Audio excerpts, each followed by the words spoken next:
most of you know Joy Talley. We call our services Joy in Worship. And what a perfect place for Joy to be speaking. I'd just like to share that I first met Joy back in 1972. And I was kind of in my early stages of my spiritual work, and I was really into Edgar Cayce. And Edgar Cayce opened me to the idea that there were people out there who could look beyond the limitations of our rational minds, like he could do. But I'd never been to a psychic, and I'd heard about this lady on Mediterranean Avenue named Joy Talley. So I kind of went as a scientific experiment just to kind of see if there was anything really to this, right, beyond Edgar Cayce. So I'll never forget that I saw Joy, and she says, "May I hold your watch for a moment?" I says, "Okay." She says, "Well, now this was in April." She says, "I can tell that last October you had a major problem going on in your life that was causing you all sorts of stress." Well, she only had my date of birth and my initials, so I just about fell out of my chair. Because I says, my rational mind was overwhelmed. There's no way that this woman, Google didn't exist back then, this woman could tell me about this major problem I'd had that was very personal that nobody knew about. So from that point on, I became a believer. And I have, over the past 40 years, whenever I've had major problems in my life, like so many of you, and I needed just a wise person to talk to kind of help me process what was going on, I'd make an appointment, go see my dear friend Joy. And she helped me to put things in a cosmic perspective so that I got beyond the limitations of my rational mind, which was kind of driving me crazy. And so over the years, I think Joy said it was in 1963 she first started doing professional work here as a psychic in Virginia Beach. She's literally helped tens of thousands of people. And she walks her talk. Last night I called her and I said, "Joy, I hear that you've been having some physical health challenges recently." And she says, "Well, Bruce, health is mental. And I'm really up for this talk tomorrow. I'm going to give a great talk." And I said, "Joy, you're my gal." So come on up, Joy, and give us your great talk.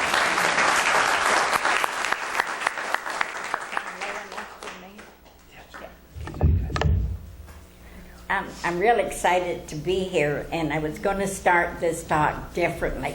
Two things happened today that I'm just going to go in a different direction twice. I saw Marilyn walk up here.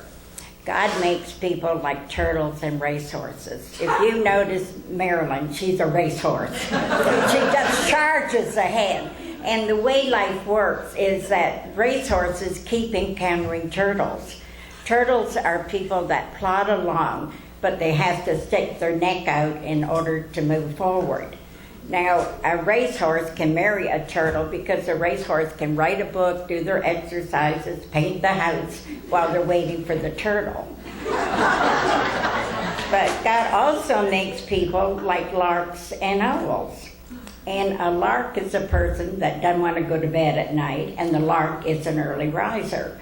So if an owl and a lark marry, they're going to have conflicts. The lark thinks the owl is real lazy for laying in bed all day, and the owl thinks the lark is nuts for getting up early.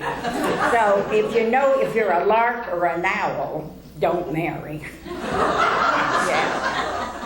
Now, this isn't what my talk was going to be, but we'll start finishing with the animals. I learned this years ago. All the love and affection we give our pets help them in their soul direction, their uplift. And when they pass over, they go to what you call the Deva kingdom, D-E-V-A. And now, if people, my understanding is it can take 100 years to reincarnate. 100 years in spirit can go like a blink. Because I read people and their grandmother's there and the great-grandmother comes through. So I feel it must be true. But with the animals, they incarnate much more quickly.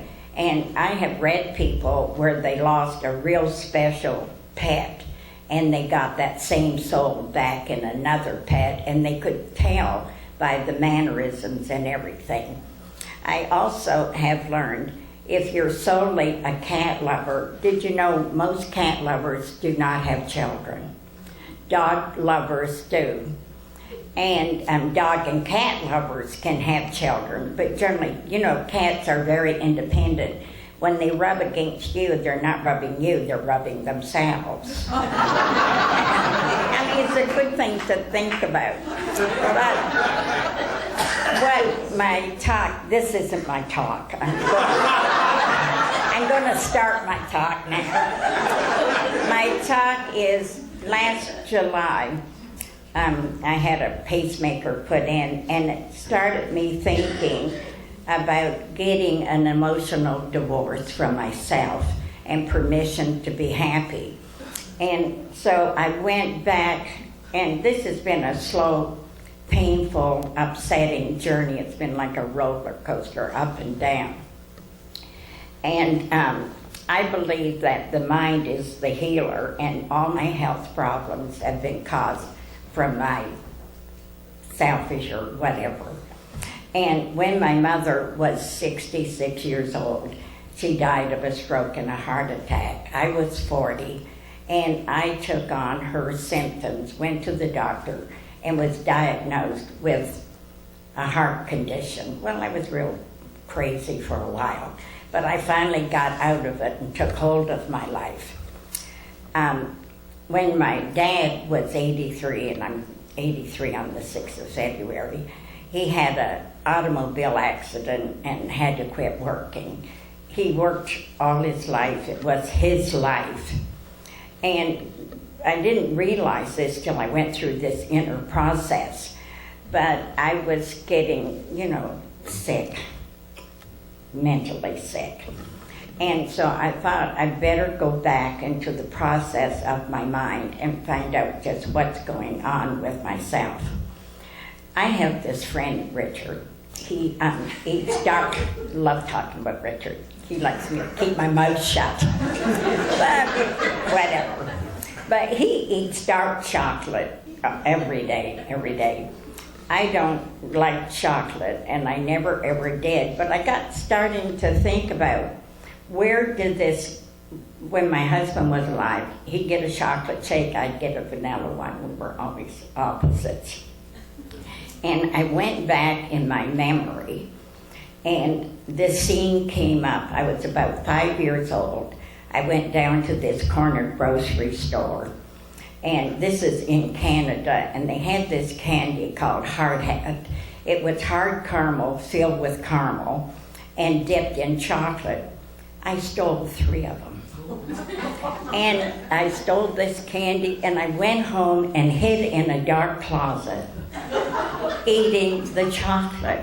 And in my memory, I went back and realized how uncomfortable I was in that closet with the stolen candy.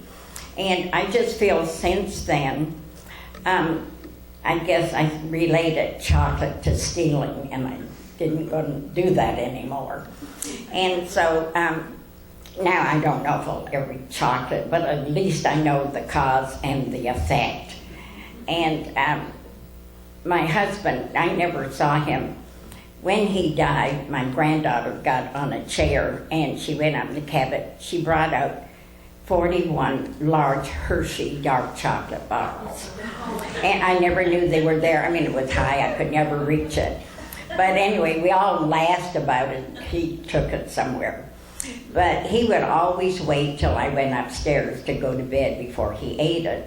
We also found 2 big cans of cashew nuts that he had hidden in the cabinet in the laundry room. I mean, so, we all have secrets. I hope nobody hears a thief, but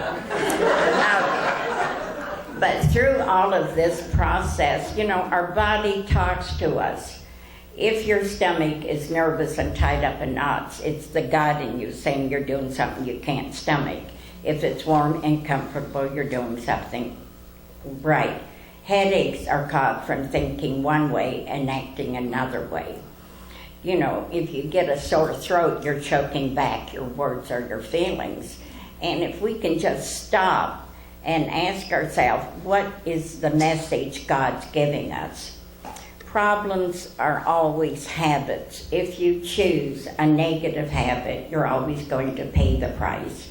A positive habit, you enjoy the price.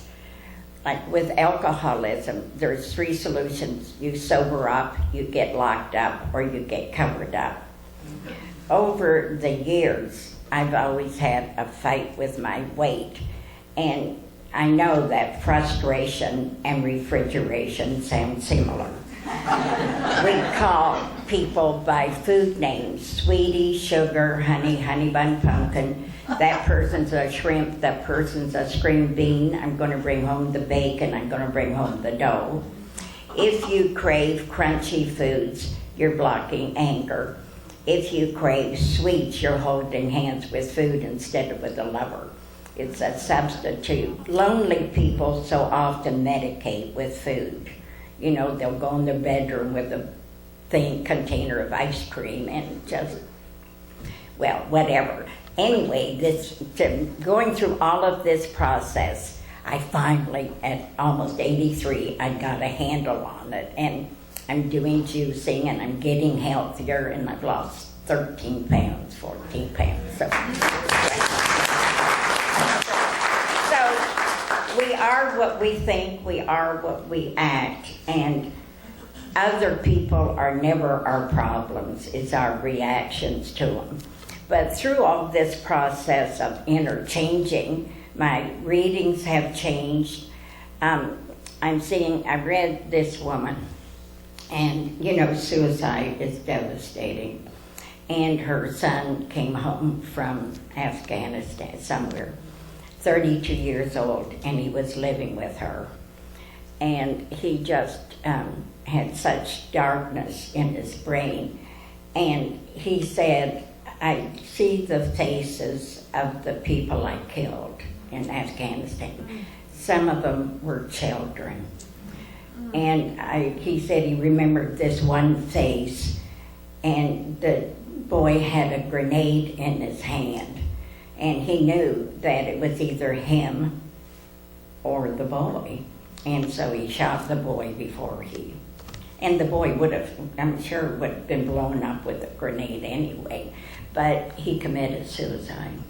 He shot his head, and the mother was suffering from the loss because she found, well, she couldn't have done anything. When life becomes meaningless, death takes on meaning and the meaninglessness to your existence. And I have found out through my readings, people that do commit suicide, they're euphoric when they make the decision to die. They see an end to their pain and their suffering, and they're actually at peace when they take it. And every suicide, every accidental death has a purpose. And these are the 7 levels of the spirit. The first one's called the Haze condition, which circles the Earth atmosphere. And this is filled with people that committed suicide or died before they were supposed to, for whatever reason. And a woman gets pregnant and either has an abortion or the body aborts it, and that soul is blocked entry. This happens over and over again till the soul appreciates the opportunity to come back and work out their whatever lessons they need to work out. So even though some people are opposed to abortions, and some people just, you know, the body don't handle it, and they are critical of it, but I feel that God has created the world where there's no mistakes. There's learning experiences. Some are really painful, because I've done some dumb things in my life. I went through a phase of gambling. You know, football. Richard knew me through those years. We had a study group. It was insanity. Then I discovered people gamble to lose, not to win. Did you know every time a gambler wins, what do? They go back and play the game till it's gone. So anyway, very shortly in life, my husband was opposed to it, my kids were opposed to it, I got over it. But I'm just telling you, you know, I might be psychic, but I'm a little bit insane. Driving towards getting sanity here. But with my dad not working, you know, my goal is to work until I'm 100.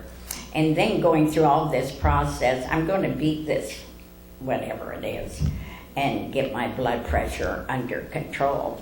But I know that I have to heal from the inside out, and nobody can do it but me. And I have to get brutally honest with myself. You know, I've gone through life delusional so much, and my kids have told me, you're delusional. Or, you know, have you ever noticed your kids are your conscience? They will really point out whatever. They're good kids and we have a great relationship, but they certainly tell me when I'm goofing up.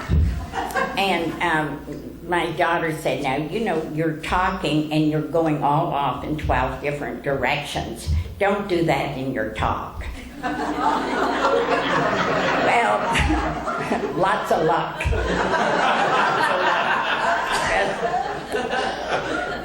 My daughter, quite a few years back, she's got this job at Macy's, and she hired this woman, really sweet woman, and every January, and she progressed, this woman, and she had the same position my daughter does at Greenbrier.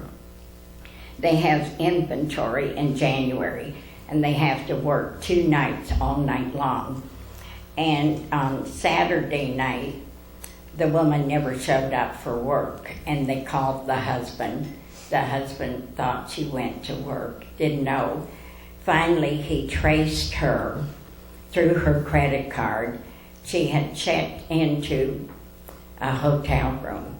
She has 4 children from the ages of 8 to 16 and committed suicide. And the husband, the security man at Lynn Haven, was the best friend of the family. It was just terrible. And but she, in her way of thinking, I believe, was being considerate. She did it at a hotel where the body, you know, he went, because the credit card traced it. It's amazing what credit cards can do. And he went there, the desk clerk called the police, and they all went to the room and found her. And she'd taken evidently a bottle of pills, and she was dead. And, you know, it's very easy to say how selfish it is for a person to commit suicide. But I feel if you walk a mile in someone else's moccasins, you might see it differently. It's, we all have our own demons, and we've all made mistakes. By the grace of God, one step at a time. My husband and I worked through those dark periods, and we got married in 52, and in 71 we had 7 separations, signed divorce papers twice. You know, I was from Canada, he was from Norfolk, and I was bossy. And I really thought, now that you're married, women are superior and women are boss. Well, you know, it doesn't work that way. You know, men. And when you think about it, you spell men M-E-N, and the first 2 letters spell me, and that's the story of men. Me, me, me. You know, so we have to, you know, we have to learn to band. He was an alcoholic, and I was opinionated. And anyway, he went to AA and worked the 12 steps, and I wrote God a letter every day for 7 years. God never once told me to change my husband, but work on myself. And I did, and I read 26 Christian books, how to have a successful marriage. It's easier to get married than it is to stay married. And I could see how my insanity or whatever caused so many of the problems. His drinking was problematic for him. He wrote down 27 pages of resentment he had towards me. I never asked what they were. You know, you do the 4th step where you talk to your sponsor, and anyway, I guess he got rid of it. He didn't bring the paper home. And I never, it was done. But he worked his program, I worked my spiritual program, and then in 71, no more separations, and we had a good marriage till he died in 2008. We were in Mexico 10 days or a couple of weeks before he died, and it was 10 days before he died. I woke up and I had this vision, and I thought he was dead. And I saw him with his blood on his face and very still, and I reached over, and then he snored. So it was the snoring was a clue he wasn't dead. But 10 days later, he sat in his recliner and died. And just these last 6 months, I finally got over being angry at him for leaving me. It took me almost 6 years. I was so mad. He was so good to me, and we just got along ducky. After those terrible years, we got along ducky. And, and resentments like taking poison while you're waiting for the other person to die. And I hope that people in here, if you do have resentments, remember it's like taking poison while you're waiting for the other person to die. It totally diseases your body. And when they were doing, I do go all around, don't I? But anyway, I want to talk about Capricorns, because 2014 is a year of changes for Capricorns. And somebody had a birthday in January. It started July of 2013 through December 31st of 2014.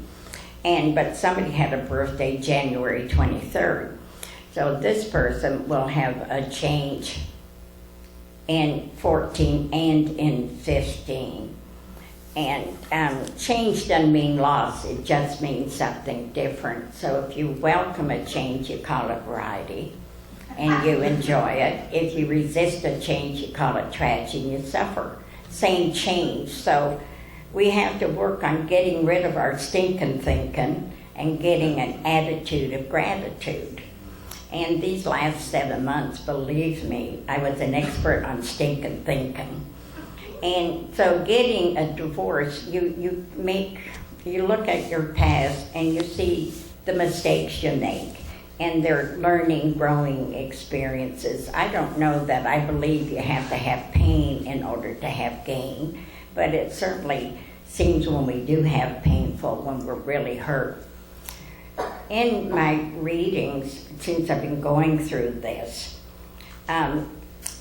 the spirits, the lady whose son, died, killed himself at home, he came in and told her information, of course, that I wouldn't know, but he was very, very helpful in bringing her peace. And his only request from her was, would she give him forgiveness? And she did. Forgiveness is the key to everything. And it helped her. There was several people that I gave readings. Oh, one was a husband. I forgot this story. One was a husband, and he died. And he told her, through me, that he had 2 affairs. And he gave the initial of the people he had the affairs with. And she said, I knew it. I just felt that he was doing something with these women. One of them came to the funeral. She said if he told me before the funeral, she wouldn't have been there. But so that's resentment. But anyway, he said that he's stuck in the spirit world and can't move unless she gives him forgiveness. And she did. I mean, she said, I'm willing to do it, just leave. And so she was very emphatic, just leave. So it was good for both of them. And isn't life a wonderful journey when you think about it? But if we could only go to school and learn about turtles and racehorses or larks and owls, we wouldn't make so many mistakes, because in my history, I really thought when I got married, 21 years old, 3 kids in 3 years, my husband should do exactly as I said. Well, he's a Scorpio, and Scorpios and Aquarians are interesting. And did you know, if there's any Scorpios here, that Scorpios and Aries so often either have a drug or alcohol problem, or they're faced with somebody else having the problem.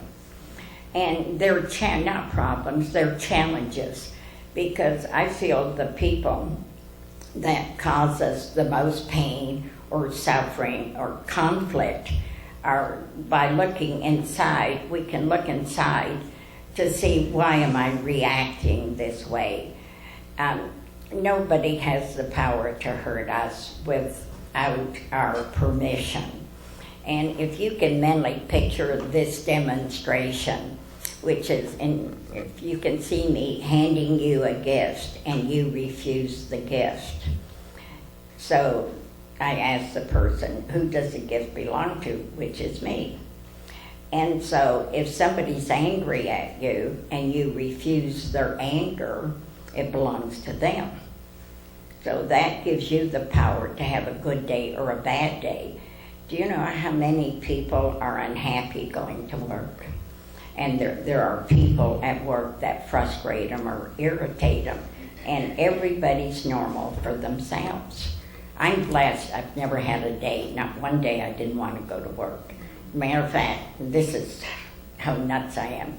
I cannot feel good at home. I go to work, I'm full of energy, I'm just upbeat and happy to be there. And I feel good all day long. So the issue, when I was going through this divorce, the issue wasn't with work, the issue was with me. I took stupid pills, I guess. But anyway, now I'm going to love myself. And what do I want to tell you next? Even with our parents, I believe our soul picks the parents to work out whatever karmic lessons we need to learn. So often in life, the qualities we don't like in our parents, we end up marrying. And the qualities we don't like in our parents, as we get older, we so often mimic. And the only way you can change that is by recognizing it. My father was a walking disaster financially, and I'm paranoid if I don't pay a bill the day it comes in the mail. So I took it, so I'm just as sick the opposite way. You know, he was terrible, but then I'm paranoid and getting it paid immediately. I like my way better, you know. But if you look at your pattern, and when you get upset or angry, instead of blaming the world out there, if you look at yourself and ask, what can I do to react differently or respond differently? When I had the struggle with my weight, it was because I was medicating. Instead of dealing with the issue, I ate comfort food. Not crunchy, so I wasn't angry. But some people like crunchy food. Since my husband died, I haven't had bread in my house or crackers. He would eat it, but I just don't bring anything in my house that would tempt me into the wrong foods. So I guess, is there any questions? I can answer questions. Next year is a year for Aquarius, but Capricorn, some of the changes, are there any Capricorns here? Yeah, that one. Oh, two, right. Well, in your, is it okay if I speak this out or not? Okay. In your aura, you're showing that you need to learn some, because it's really obsolete. In a relationship, you need to be more patient, more understanding, and not be on your roller skates charging ahead. Yeah. Are you doing that, being patient and loving and kind? No. Oh, okay. then you're a sabotager, so you have a fear of getting married again. No. Well, then why would you be sabotaging your relationship? Well, He's see, she's going well and because she's trying to think of a good answer. So, if you have to take that long, it's not going to be the truth. Well, when you make a decision and it's the right decision, you automatically say it. he's not ready for me. Yeah, that's right. But you tried to fix it, make it happen. He's got to do that. Did good. Gave him his walking papers. But did you do it? Peace be with you. I release you now. The door's not closed if you get your act together. Yes, ma'am. Yeah, some people come into other people's lives to be their transitional person. See, marriages, I don't believe ever fail. People fail. We never get hurt by love. We get hurt by the lack of love, the absence of love. So it's very easy to get married. It's not easy to stay married. And the three sides is his side, her side, and the truth. People that make a decision to get married get divorced. People that make a commitment to marriage stay married. And some people get married for weird ideas. I read a woman the other day, and she's been married 2 years, lived with them 6 years, and she's bored to death with him. He's not exciting or anything. And I said, what was he like? Well, he hadn't changed. She sees him differently, but he hadn't changed. But she said he's so good to me. He's financially secure and loves her children. But, he is just very nice, wonderful. But if you crave exciting, you don't marry boring. You marry. But bad boys are not good husbands.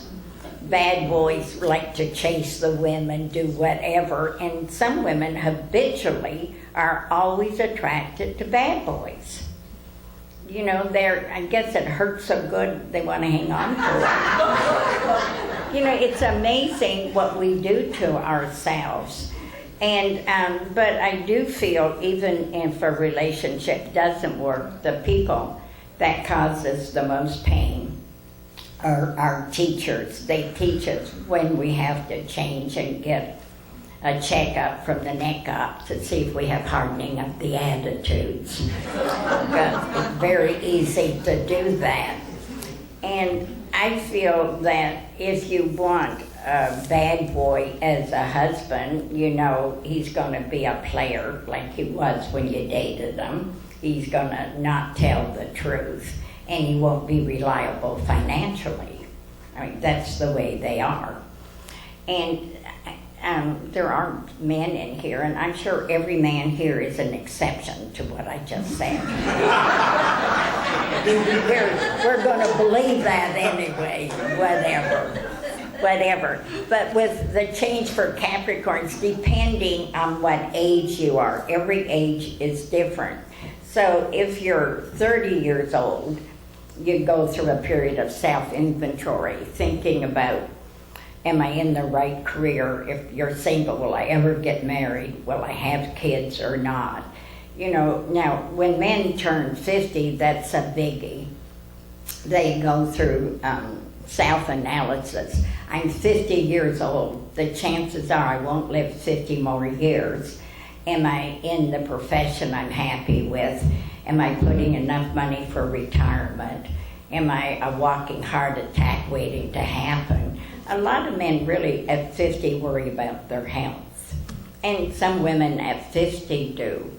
And it's amazing how many people come 50, 55, they think about how many years do I have for retirement. And I just think retirement's a dirty word. Yeah, because people, when you work, you stay excited, enthusiastic, you know, you're not ready to become a couch potato. And I just saw my dad, he stopped working, he couldn't drive, he had a machine shop. You know, during the war, this is in Canada, his shop made bullets for the government, 3 chefs. Nobody knows what he did with the money. And my mother always thought maybe he had girlfriends because he was an Aries. And, well, it's possible because he worked out of town and anything's possible. But I've gone past time. Nobody shut me up. Who can I blame for not shutting me up?